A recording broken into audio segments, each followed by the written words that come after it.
जय हिंद दोस्तों। भारतीय सेना का इरादा और मकसद साफ है।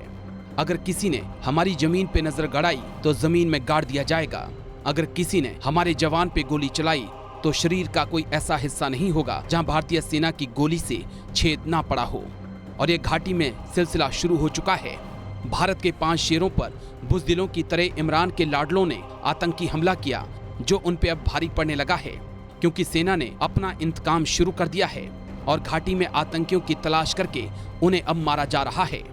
और अब एक्शन दिल्ली से लेकर जम्मू कश्मीर तक दिखाई देने लगा है। पिछले दिनों जहां जम्मू कश्मीर में आतंकियों ने एक एक कर अल्पसंख्यकों को निशाना बनाया, उसी तरीके से सुरक्षा बल भी अब चुन चुनकर आतंकियों का खात्मा करने में लगे हैं। पिछले 24 घंटों में कश्मीर में चलाए गए अलग अलग ऑपरेशंस में 7 आतंकी मारे जा चुके हैं। सिर्फ इतना ही नहीं, पुंछ में उन आतंकियों की भी तलाश जारी है जिन्होंने एक दिन पहले ही हमारे 5 जवानों को शहीद किया था। उन आतंकियों के पीछे काल बनकर हमारे जवान लग चुके हैं और अब किसी भी वक्त उन आतंकियों के अंत की खबर आपको मिल सकती है।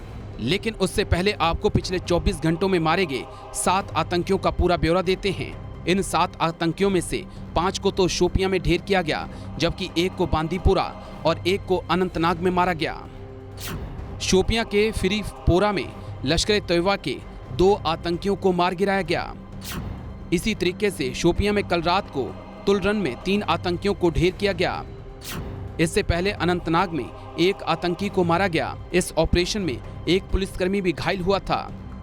इसके अलावा बांदीपुरा में हुए एनकाउंटर में 1 आतंकी को जहन्नुम का रास्ता दिखाया गया। आतंकी की पहचान इम्तियाज अहमद डार के रूप में हुई थी। आपको बता दें कि पुंछ सेक्टर के पास ढेरा गली में आतंकियों ने अम्बुश लगाकर हमारे 5 जवानों को शहीद कर दिया था। मारे गए जवानों में से एक जेसीओ भी शामिल था। इस कायराना हमले में नायब सूबेदार जसविंदर सिंह, नाइक मनदीप सिंह, सिपाही गज्जन सिंह, सिपाही सूरज सिंह, सिपाही बैसाख सिंह शहीद हो गए थे।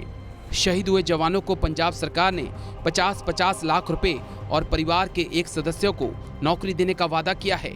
हालांकि जिस इलाके में आतंकी हमला हुआ वहां लगातार सुरक्षा बल जो हैं सर्च ऑपरेशन चला रहे हैं। जंगलों में 4 से 5 आतंकियों की छुपे होने की जानकारी मिली है। रात में सर्च ऑपरेशन रोक दिया गया, लेकिन सुबह होते ही ये फिर से शुरू कर दिया जा रहा है। इस बीच आज दोपहर में आतंकियों से संपर्क हुआ, जिसके बाद से आतंकियों के साथ मुठभेड़ जारी है। अब किसी भी वक्त आपको इन आतंकियों के खात्मे की खबर मिल सकती है। सेना का रौद्र रूप देखकर आतंकी जंगलों में जाकर छुप चुके हैं, मगर इस बार सेना ने जंगलों के अंदर जाकर उनका काम तमाम करने का फैसला कर लिया है। सेना घने जंगलों में इमरान के लाडलों को तलाश कर उन्हें हूरों के पास भेजने में लगी है। सेना ने घाटी में पाक परस्त आतंकियों का विनाश करने की ठान ली है। वे भारत की तैयारियों को देख आतंक के आका इमरान खान और बाजवा भी हिल चुके हैं, क्योंकि उनको फिर से डर सता रहा है कि Bharat air strike, surgical strike के बाद कुछ बड़ा कदम उठा सकता है।